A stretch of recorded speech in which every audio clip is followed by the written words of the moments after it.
everybody. We're going to go ahead and get started. My name is Gabby Velasco, and I'm a policy associate at the Urban Institute. And today I'll be joined by my colleagues, Tina Chalitza and Lily Robin. Thank you again, everybody, for taking the time to join us for our second training on mobility metrics. And we're going to build on the foundational principles we learned a few weeks ago. And today's training will be focused on how to collect, analyze, and leverage data to measure progress, identify disparities, and inform decision-making for upward mobility and racial equity. All right, so before we get started, I want to give a quick idea of how we'll spend the hour. So I'm going to run through the agenda. We'll start with just a brief discussion of what the metrics can do, and then I'll pass it over to Tina to share how to access the data tables and data catalog. And then Lily will provide some guidance on how to interpret what we call tricky metrics and facilitate a short activity before we move on to Q&A. And before moving forward, also a couple bits of housekeeping. As you have noticed, today's presentation will be recorded and shared both via email and posted on our website afterwards. And then while we will have a dedicated segment for Q&A at the end of the presentation, please feel free to drop questions into the chat as they arise. And we'll either respond in the chat if it's pretty straightforward, or we will save it to the end for Q&A. Want to get started with a quick icebreaker just to get everybody involved. In the chat, please drop your name, the organization you're with, and then the city or the county that you're joining us from.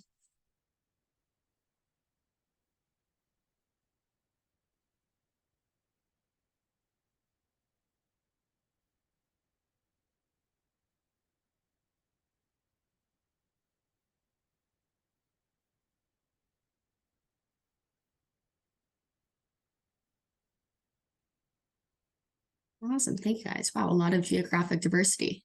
It's really exciting.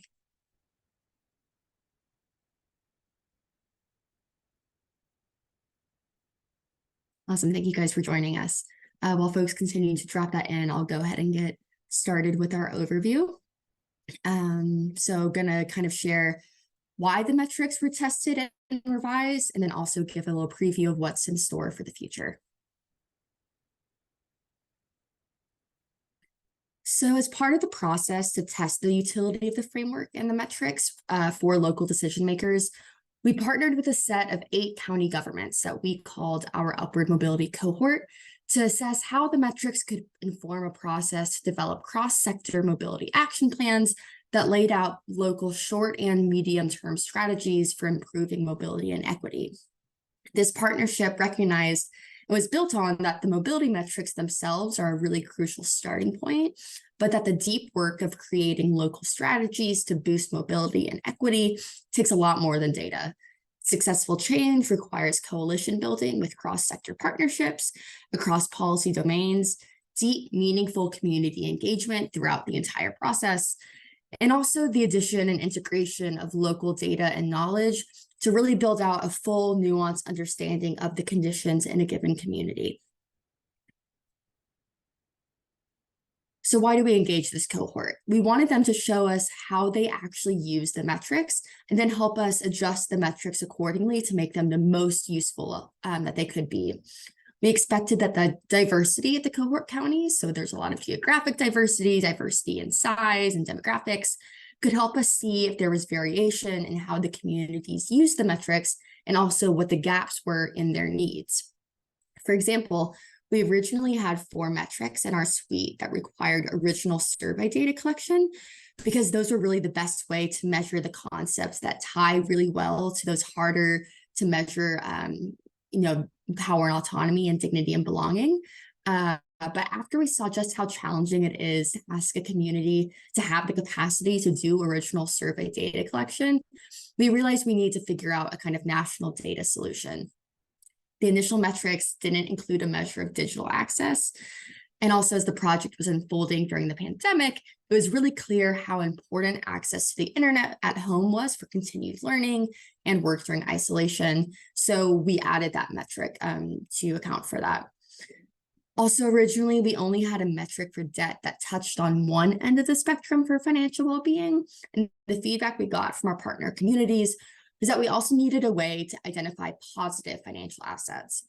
So while housing wealth has some limitations and it's only one aspect of total assets, it's also a primary source of wealth building in the US.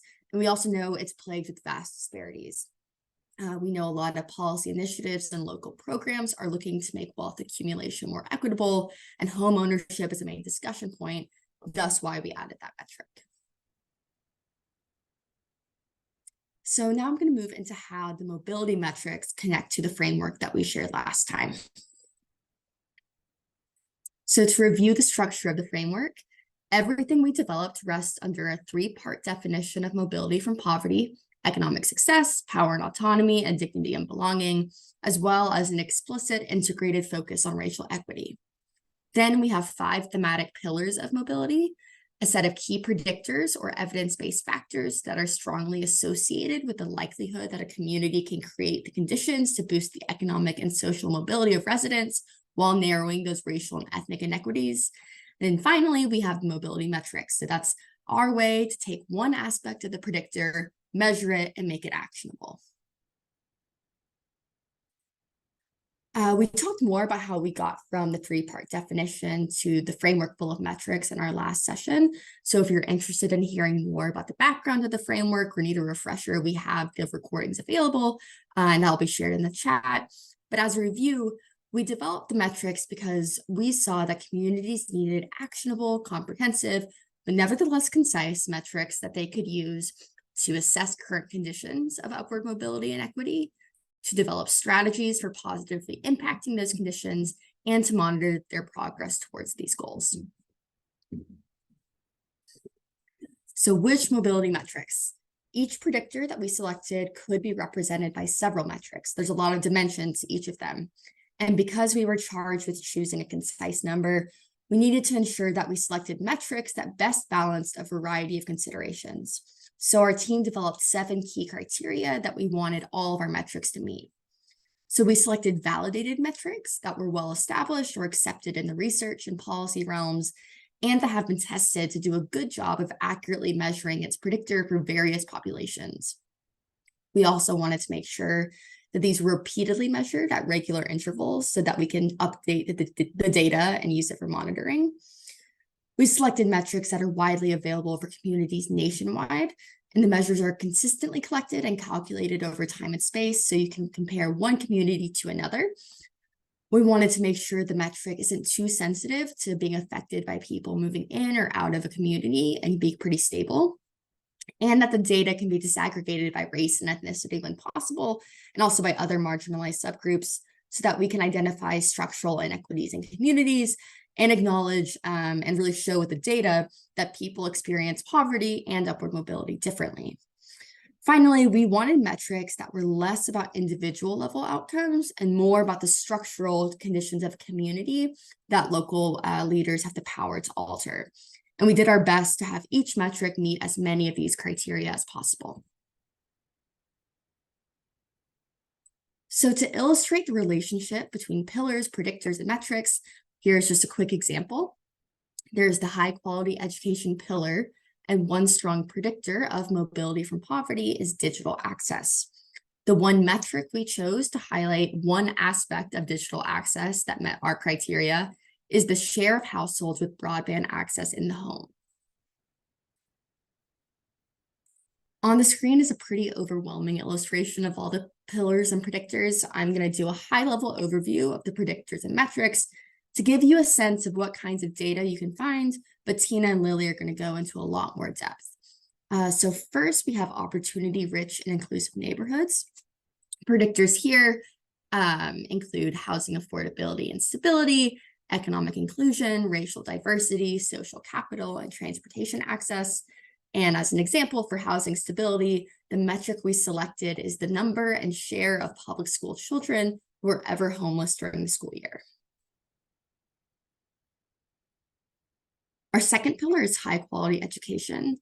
And here we have predictors like access to preschool, effective public education, school economic diversity, preparation for college, and digital access, as I shared. And to measure access to preschool, or one aspect of access to preschool, our metric is the share of students enrolled in nursery or preschool programs. Under the third pillar, which is rewarding work, our predictors include employment opportunities, jobs paying a living wage, opportunities for income, financial security, and wealth building opportunities. And pulling out one metric from here, for wealth building opportunities, we use the metric that is a ratio of the share of communities' housing wealth held by a racial or ethnic group to the share of households of the same group. Fourth is healthy environment and access to good healthcare. Here we have the predictors access to health services, neonatal health, environmental quality, and safety from trauma. And the metric we use to measure an aspect of neonatal health is the share of low-weight births. And finally, we have the fifth pillar of responsive and just governance. So predictors here are political participation, descriptive representation, safety from crime, and just policing. And for that predictor of political participation, one aspect of that we measure, because as we know, there's a lot of aspects to that, is the metric share of voting age population who vote. Okay, going to return to that initial example around digital access to illustrate more clearly how it's embedded into the framework. So a review of the literature and research shows that a lack of digital access has adverse effects on cognitive development, educational attainment, and skill building. These factors are strongly linked to an individual's access to educational and employment opportunities, which affects their economic success and sense of power and autonomy. Now, the metric for this predictor is specifically share of households with broadband access in the home. This captures a key causal mechanism because internet access is fundamental for accessing educational and employment opportunities. However, there are still limitations to having to pick just one metric to represent this predictor. For example, broadband internet is not useful without access to tech devices like a smartphone, a laptop, or a tablet. Secondly, there are multiple kinds of digital access like cellular data and broadband, but we only touch on broadband here. Finally, we need to consider that not all broadband has the speed and the coverage required to meet household needs. So ideally, we'd also include both a measure of speed and accessibility of ISPs, as well as household satisfaction, to appropriately shed light on a broader spectrum of this predictor. And tying it all back to that integrated focus on racial equity, the literature finds that an estimated 1/3 of children who are students residing in Black, Latin, and American Indian or Alaska Native households lack high-speed internet access. The literature also identifies a digital divide or a gap in access to digital technologies among people with lower incomes, people of color, people residing in rural areas, people living in tribal lands, and people with disabilities compared to the rest of the country. The metric for digital access offers racial disaggregation in the data that can offer insights about the extent of the digital divide and progress towards narrowing that gap. And with that, I'll go ahead and pass it over to my colleague, Tina. Thanks, Gabby. Yes, hi everyone, my name is Tina. And so now let's talk more about how all of these metrics that we've been discussing can actually be used. So users can compare, of course, their community's metrics to other peer communities to assess the extent of the local mobility challenge and to build public support for tackling it as well. They can also choose to reveal, persistent racial inequities and the structural barriers that are perpetuating them in their own communities. Thirdly, here we have that users can prioritize which mobility predictors in our framework are where the community's focused attention should be and where they could potentially have the greatest impact. Users can also highlight interconnections. This is about finding connections among predictors from different policy domains, and then allowing yourself to recruit partners and identify the roles that different actors can play across disciplines in order to find more systemic solutions. Also, of course, users of the mobility metrics can set targets for improving local mobility metrics, narrowing inequities as part of a larger strategy for meaningful changes in investments, policies, and practices. And lastly here, of course, you can use metrics like all data to monitor over time, to assess your community's progress and to hold your local stakeholders accountable also for the work that they sign on to do in pursuit of an upward mobility goal.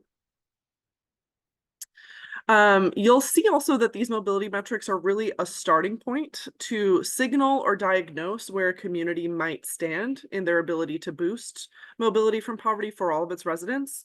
And it also helps to track progress at the community level on improving structures and systems to support residents to sustainably exit poverty. So these are the two big buckets that we find that the uses of the metrics fall into. And while the metrics are a great starting point, they do have some limitations. So in the initial diagnosis, the metrics can offer an overall community-wide value for each metric, as well as variations by subgroup. And we emphasize values for racial and ethnic groups specifically. The metrics offer prior years of data and allow for peer community comparisons, but these values are based on national data sources, which limits some local detail and context inherently. And the set of metrics that we provide also are limited because we tried to be comprehensive, but we still wanted to keep them accessible and usable.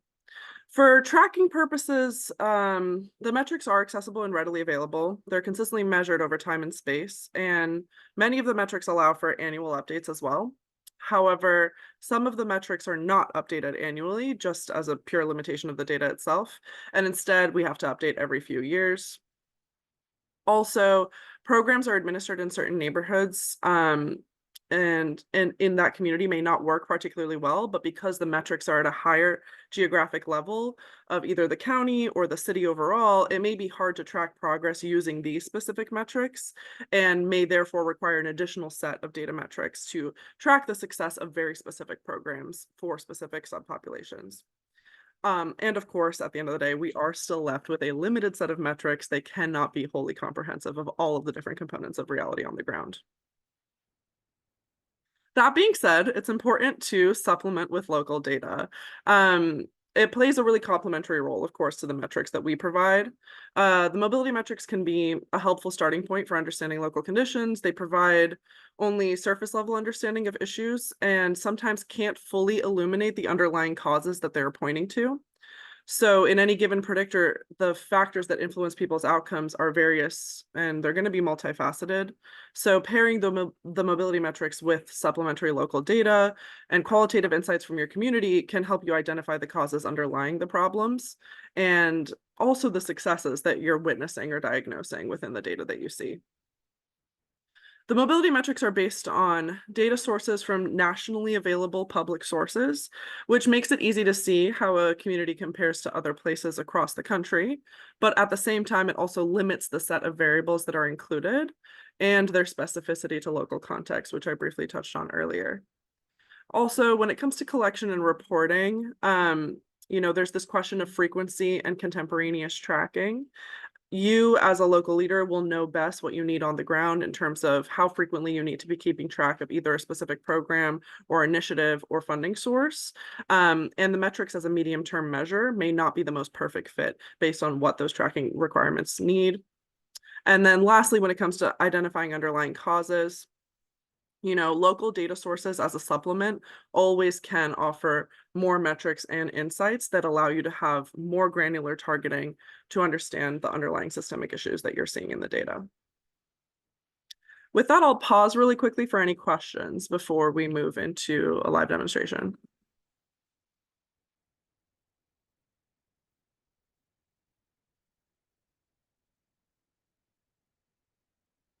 Feel free to come off mute or even put it in the chat if you prefer.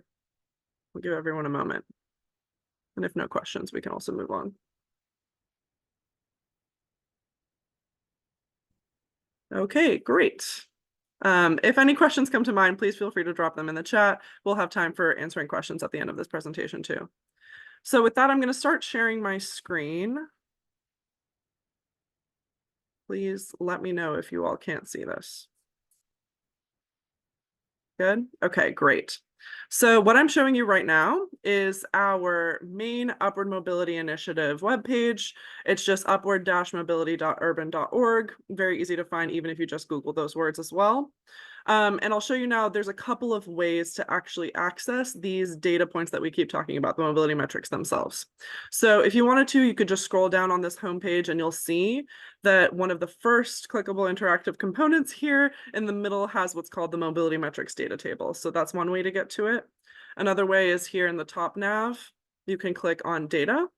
And by clicking here, it takes you to the exact same place that blue button would have taken you. And it takes you to this subpage, which has this title, Measuring Upward Mobility in Counties and Cities Across the US. Okay, so this is the page where you can access the data, but you'll see that at first it has a bunch of narrative explainer at the top, giving you background about the framework in case you're coming into this totally blind, and also linking you out to a lot of other explanations that may need to give you more context. Another thing I'll mention here is that you see this big blue button, it says watch video. This links you out to a video tutorial that walks you through the various components and features within the data tables that I'm about to walk you through now as well. So in case, you're super busy or tired during this, or you just can't remember it later, you can always go back and watch this video and get a refresher on the exact same content. Now here, this interactive component under where it says mobility metrics data, this is where you actually access the data itself. And in order to do so, you first have to make a couple of decisions. The first of which is deciding whether you want to search for data by county or by city. And then once you do so, you first have to put in a state to get any further. So for example, let's say I definitely would like to search for a specific county in California. So I'm going to go ahead, click this. I can either type in California or I can scroll down and click it. And then as soon as I select that, I get a new selection option, which says select a county. The exact same would happen over here. If I did it for city, it would pop up and say select a city. So for select a county, I'm going to go ahead and say, yes, I'd like to take a look at Fresno County. And as soon as I've made both of these selections, you'll see this button pops up that says view data tables. Now, don't be afraid to click this because actually it's going to go ahead and open the data table for you in an entirely new tab, so you do not lose this page, which is really great because in case you ever want to click back here and really quickly create a separate data table for a different jurisdiction because you're interested to see different numbers, you can always pop back over and create another one and open up as many tabs as you'd like and explore all of them. But now let's look at this tab that it opened for us, right? Here we have our data table. Now it's very long and it is an endless scroll if you would like to interact with it by just scrolling. So you just scroll down like this and it automatically goes through. It has the title up top. Again, it has the same background and the same pillars to give you this orientation. And it also has this hyperlink here, so you can return back to the homepage if you'd like to select a different community. There's a couple of ways you can navigate this page. Some people like to go straight into the scroll and see what comes up and just explore things as they come along. Some people like to be a lot more directed because they know the area of policy expertise that they have, and therefore they know which data points they'd like to look at sooner, right? And in order to do that, essentially what you would do is look at this left-hand navigation panel here. And you see all of the pillars are available to you. And as soon as you pick one to explore, for example, let's click on high quality education. The page itself will automatically scroll you right down to that section. And the menu on the left-hand side will expand so that you can see all of the predictors that exist underneath that pillar for you to explore within this data table. Now, since we were talking about it earlier in this presentation, let's go ahead and explore the digital access predictor together. I could just scroll straight down, you'll see that it'll start highlighting them, or I could just click here and it'll make me jump straight to it. Any questions? Let me know if I'm moving too quickly as well. Great. So now that we've made it to the digital access predictors data table within our overall data tables sheet, I'm going to walk you through each of the components that exist within each of these tables, right? So we have our overall predictor, that's digital access. But then what is the actual metric for this predictor, right? So we have pillars, we have predictors, and then we have the metrics, which are the specific data point that we've selected to provide you all proactively. Now, the metric for this is listed here. It says metric is share of people in households with broadband access in the home. So it says it right here at the top. Then immediately underneath, it'll tell you where you're looking at this data for, it'll tell you what the value is, and it will tell you what the data quality is. All of our data points have a data quality marker that either read as strong, marginal, or weak. And we only provide these so that we can give you a transparent sense of how much computation went into making this estimate for you, and therefore how much generalized reliability it has, right? We wouldn't give you data that is coming from nowhere, obviously, but nevertheless, some sample sizes are stronger than others, and therefore we transparently tell you when that is the case. And in this summary tab, which is what each of these tables initially defaults to, what you'll automatically always see here is the source right underneath these data, right? So this is always going to give you, the summary tab will always give you the most contemporaneous data that we have, so the most recent year, and the source, and just a quick snapshot of the information. But let's say you'd like a little more information. You're like, how are you defining households? How are you defining broadband, et cetera, et cetera? That's when you would move into the detail tab, right? So here you'll just notice the only thing that has changed is that on top of the source at the bottom here, we also have what's called a table note, which tells you what the metric specifically represents. Now, this metric is relatively straightforward, but there are other metrics in this suite that have very specific phraseology and definitions for the phrases that are within the metric that makes it useful for you to read sometimes much more comprehensive notes that elaborate on the nuances of how you should be interpreting the specific number that you're looking at. Now, that's the first two tabs. The last tab on these tables is called the More Data tab. And what is that more data? Before I click into it, I will just tell you in general, it provides more data in two potential ways, sometimes both of them. The first way is that instead of just giving you the most recent year of data, it will outline every year of data that we are able to provide for you, which is sometimes several, usually at least two. And then on top of that, another type of more data that it provides is further disaggregation of this data by some sort of subgroup, usually by race or ethnicity, sometimes by other more relevant subgroups or subpopulations. So let's go ahead and take a look at digital access's more data. You'll see here that all of the years read 2021. So we don't have more than 1 year's worth of data, but we do seem to have racial disaggregation.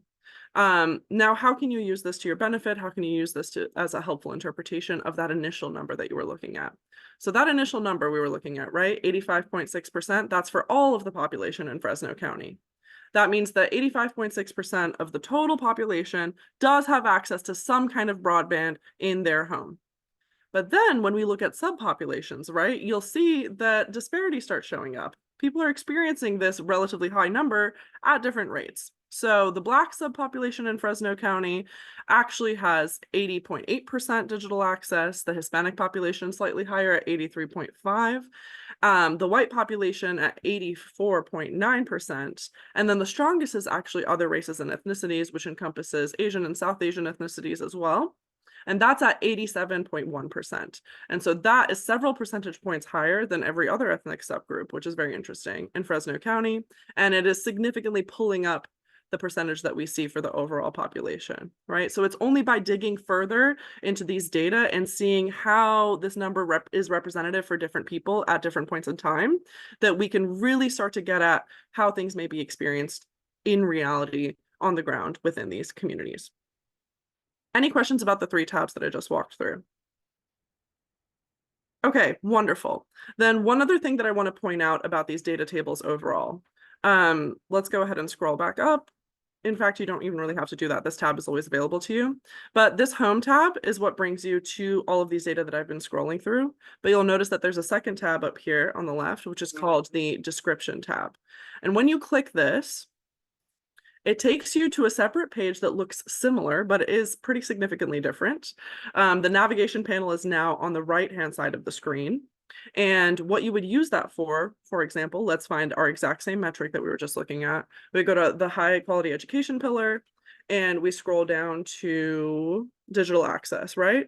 You'll see that this is all text-based. And what it is walking you through is the exact same 7 components of criteria that Gabby introduced you to earlier in their portion of the presentation, right? So it'll walk you through how we chose this metric, these different components that we considered about this metric, that specific data point. And then also we outline pretty extensively the limitations that we know that this data point presents as a representation of that predictor of upward mobility and the causal mechanism that we're trying to isolate within the framework. Okay, so that is what the description tab is, and there's one for every single predictor and every single metric that exists within the framework. Okay, with that, I'm going to show you just one more thing before I stop sharing screen. If you go back to this page where we access the data tables from, you'll notice that there's a Learn More section at the bottom, which links out to a couple of, extra components in case you're interested in diving in further. The one that I really want to highlight here is actually just this specific one at the end. This says the data sets are used to populate these tables, and they're available in Urban's data catalog. This is hyperlinked, but you can also just find this by typing in datacatalog.urban.org. And this is basically just our repository for all of the data sets and data files that we create here internally across our various research projects that we want to make publicly available to people, just to make them as accessible as possible. So in case you don't want to interact in this formalized setting within the data tables that I just walked through, and you want to go straight to the raw data itself, that is available to you in the data catalog. You'll see when you scroll down here, it's across various different data sets because we have different cuts of data across different subgroups. And there's a data dictionary which can help you navigate all of the different data sets as well. Okay, and with that, I'll go ahead and stop sharing screen and pause really quickly for questions again as well in case there are any follow-ups.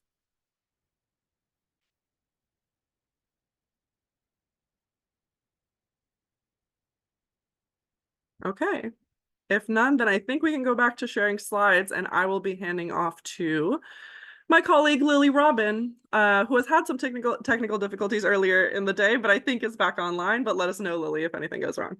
Great. All right, sounds good.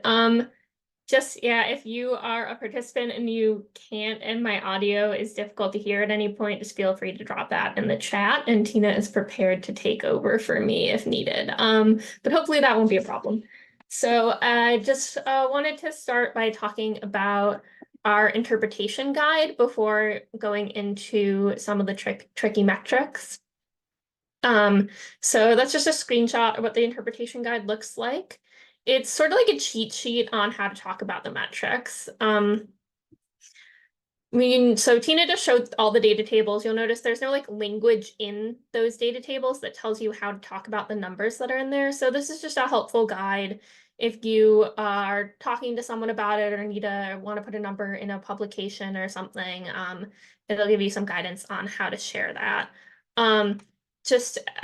Tina noted, it's important to look at the source notes and in the data tables and things. So you'll see there's a year in here, but if you're accessing prior years of data, or it's further down the line and we've updated the data, that year won't be accurate. So this is a good cheat sheet, but you should still just look closely at the table in the documentation.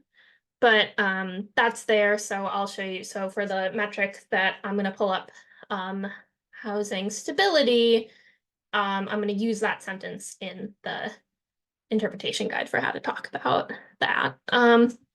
Okay, so just after, now I'm just to move on and talk about some tricky metrics. So just be 1 minute to, get my screen share.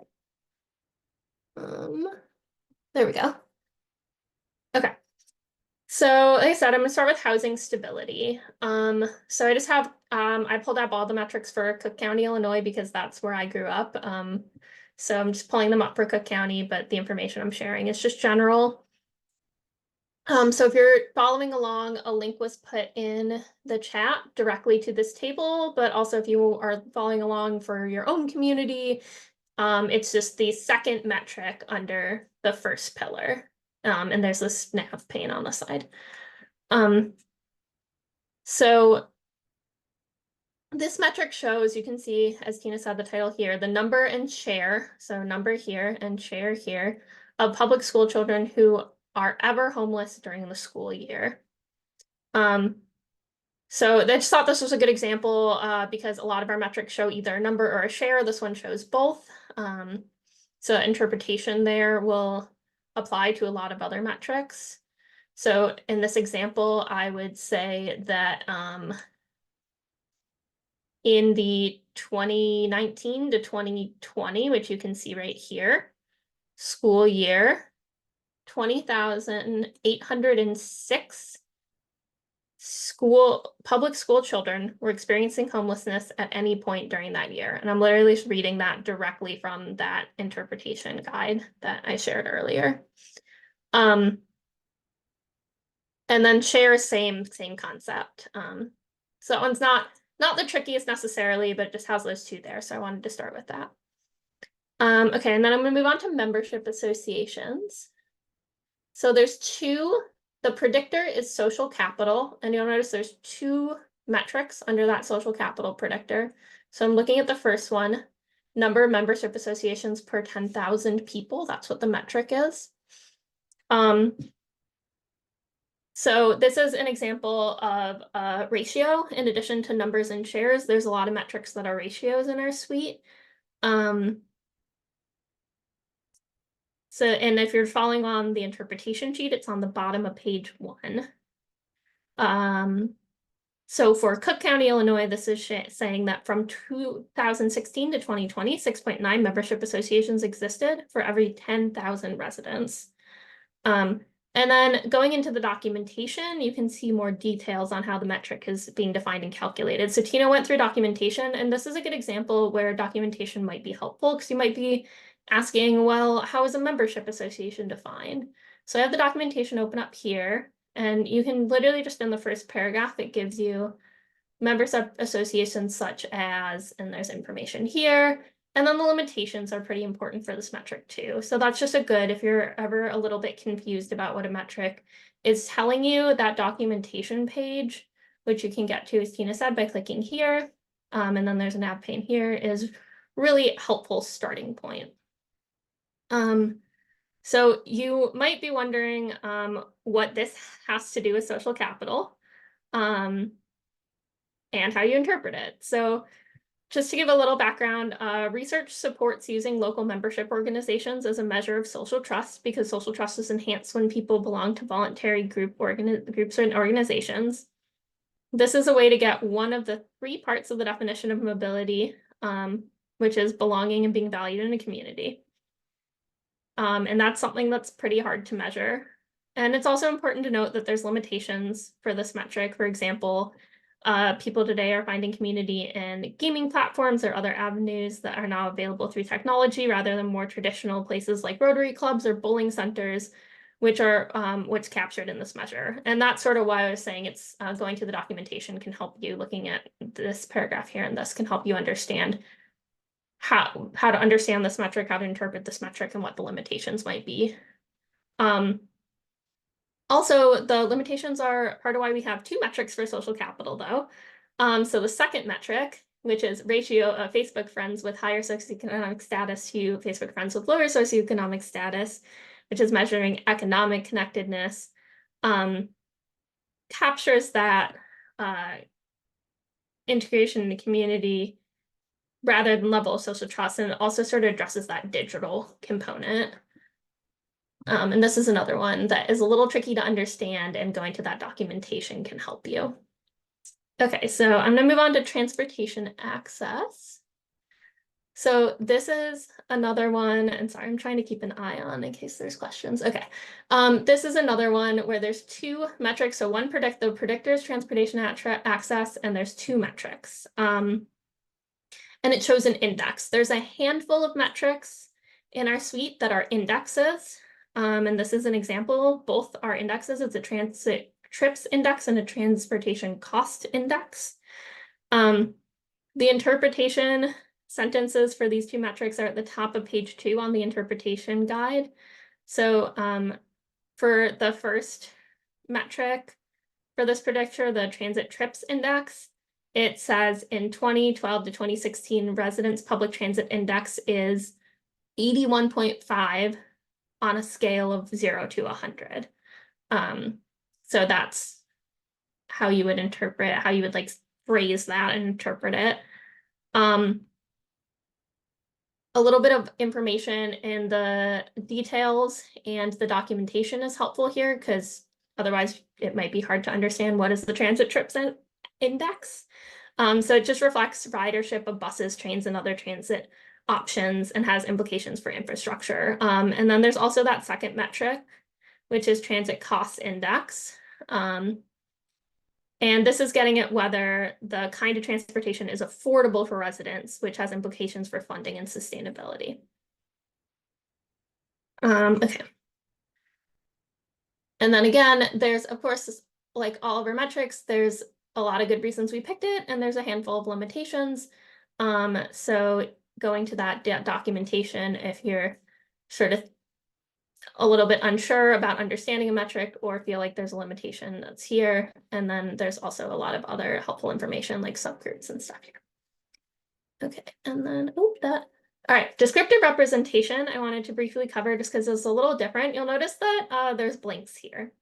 So this is a special case because you're not going to be able to interpret it without more work on your end after today.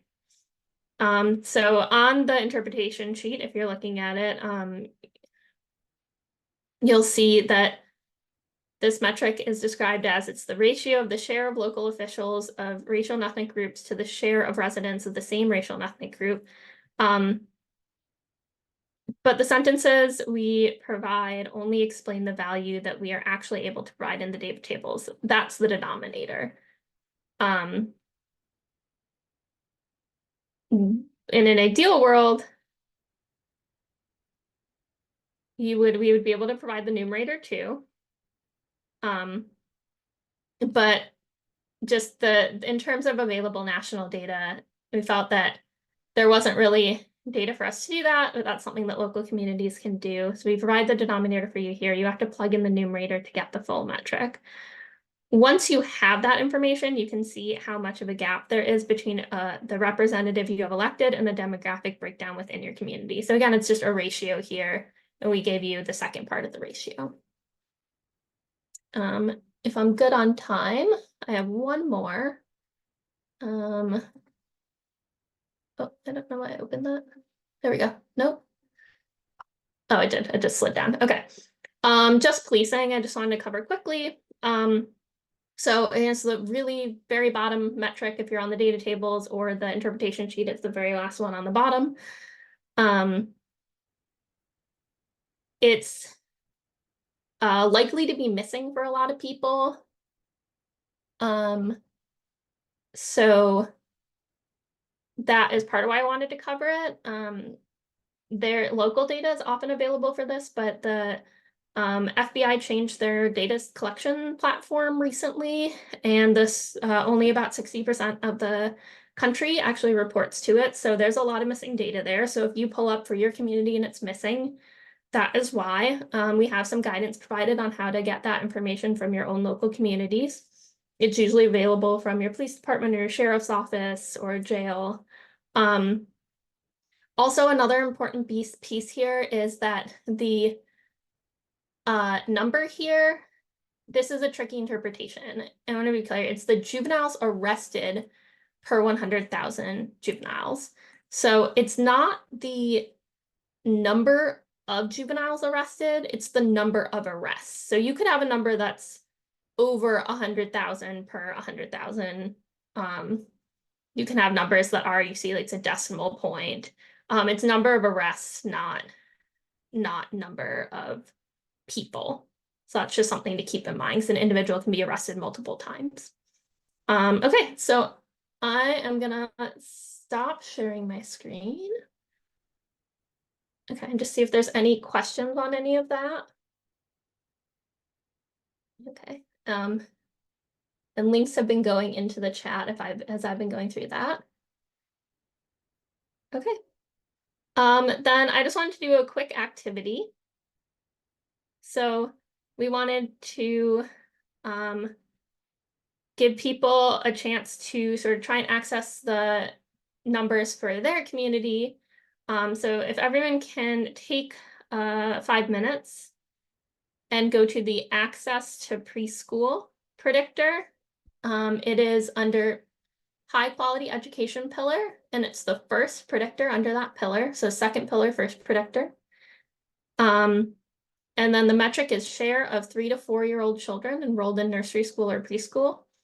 And if you can just grab that number for your community and put it in the chat, you should have a percentage. So you should be, so like for Cook County, it's 45.8%. If you can just grab that for your community and drop it in the chat, and feel free to share any reflections that you have. And just a reminder that we're going to move into questions after this. So if you have any questions about what you found, we'll have time to talk about that.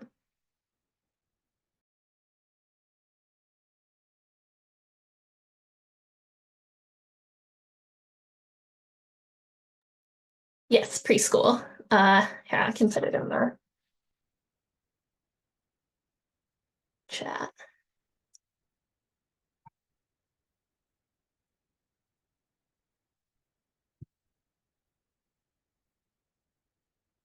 All right.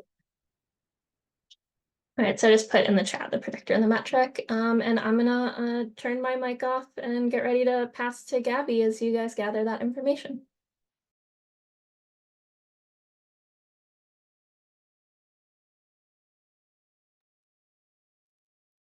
Lily, there's a question from Todd asking to go over the path to get to that metric one more time. So wondering if you could provide that really quick.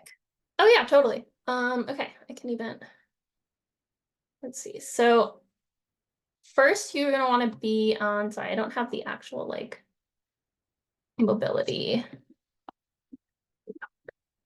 I don't have the like main page open.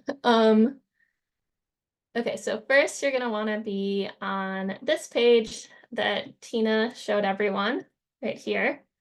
And then scroll down to where it says search by county or search by city, put in your whichever one, if you're a city or a county, put in your state, and then put in your city or county, and then it'll bring you to your data tables. And once you're on your data tables, there's a side pane. On that side pane, you just want to click on that second pillar, high quality education, it's pink. And under that, it's the first predictor, access to preschool. Awesome. Thank you so much. Yeah, sorry, I wasn't sharing my screen because I sort of I didn't actually like put communities in, but I can do that. Awesome. All right, thank you guys for doing this and sharing in the chat. We're gonna let y'all continue to do that. And I'm just gonna go over some of the available resources and also plug some future trainings before we move into Q&A. So everything that we talked about today, so that's the framework overview, the data tables, the data catalog, the GitHub repository, all of that's on our website, which is upward-mobility.urban.org. And we also, in this slide deck that will be available after this presentation, have some other resources and links to those resources that we think might be useful for y'all. So that includes our planning guide for local action, the evidence resource library, and also our blog. Also, keep an eye out for our next training, which is geared towards local leaders who are ready to take that next step of mobility planning. So during this training, we're going to focus more on the practical strategies and processes that we outline in our planning guide, and we'll send out a date for that event soon. It'll be sometime this summer. And finally, if you have any thoughts or any questions after this training that aren't answered or that arise later on, feel free to email us at upwardmobility@urban.org, and someone from our team will get back to you as soon as possible. And with that, I'll invite Tina and Lily back on screen to move to Q&A. Awesome. Thanks, y'all. So a couple questions have come into chat, and I'm going to read those out first. But folks, if you have any questions, feel free to either put them in the chat or feel free to use the raise hand function, and you can unmute and ask your question directly. The first one we have that came in is, this is very helpful, but so much of this data seems to be 2016 to 2020, i.e. pre-COVID, and therefore not representative of today. When do you expect to have more recent data sets? So very good and very fair question. We completely understand your frustration, and actually we very saliently share it. So as I said, we try to do annual updates. We have actually just finished coding the most recent round of updates. And we are hoping to release that new data imminently. However, we're at the same time, trying to change the structure of how we display these data. We are building out a slightly different format. So it's not going to be static data tables, which do have some level of interaction as they exist now. It's actually going to be a larger and slightly more intensively comprehensive data dashboard. And so that's going to be published at the end of this summer.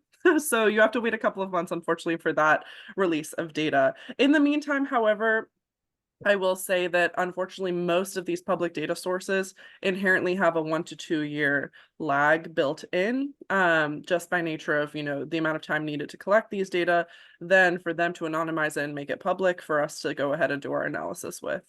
So it's just an unfortunate, situation with data sets like these. That's why we do suggest like a significant component of interacting with these data is making sure that you supplement it with local data sources on the ground that may be more contemporaneous, just by virtue of the fact that you're able to access collection sources or like more personally identifiable data than we would ever be able to provide, at a public platform like this. Lily, feel free to add on anything I've missed. Yep, just two small things. One is, as Tina mentioned, these data sets often lag a lot.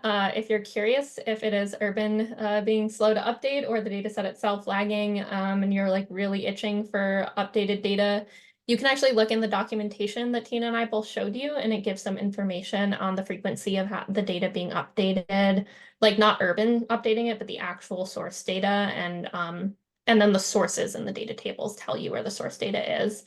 And also then Tina touched on the dashboard, so that answers another question I saw in the chat, which is, can you compare places? Right now, that is not, you would have to pull up the pages separately and look at them, but that's going to be a feature that's built into this dashboard that we're moving toward. Awesome, thanks guys.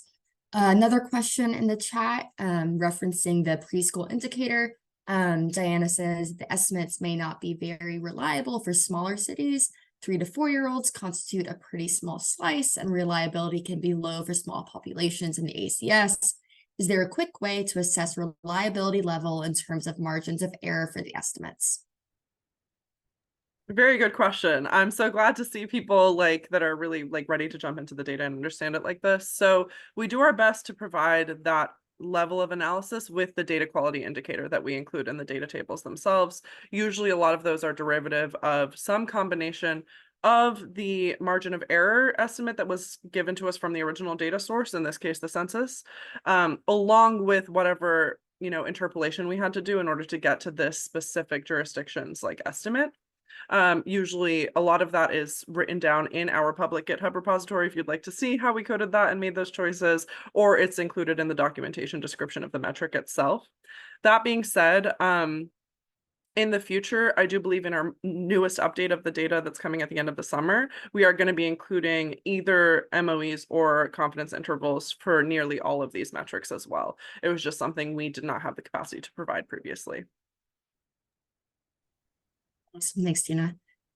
Again, feel free to drop questions in the chat or use the raise hand function to ask in real time.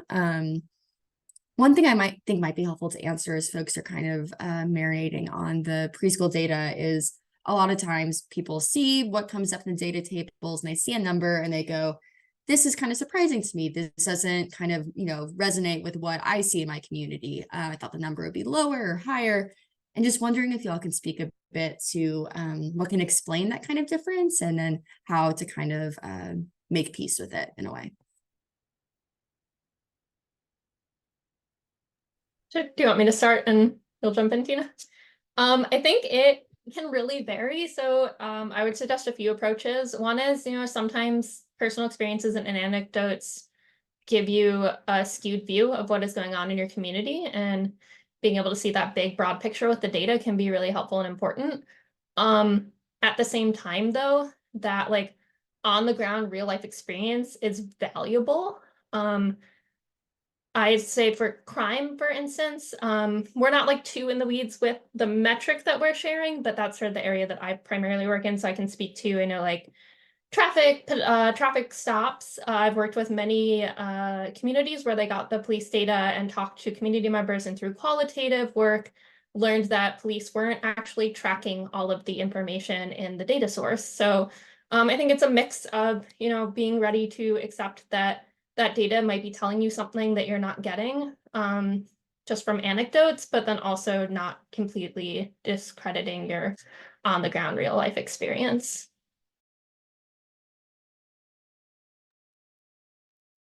Thanks, Lily. All right, gonna leave a couple more minutes and space for y'all to ask questions.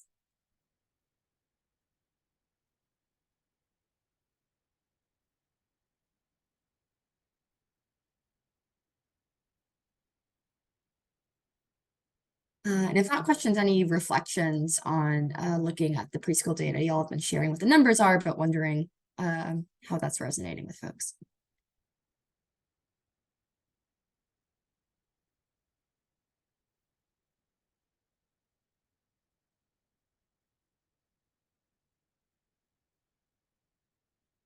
Surprisingly low.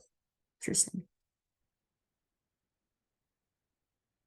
Yeah, whenever it's the surprisingly low or high, it's also always a good indicator of like, oh, there's a lot more going on here, and can help, kind of lead you down some rabbit holes that provide answers you may not have otherwise had the time to look at. So definitely interesting.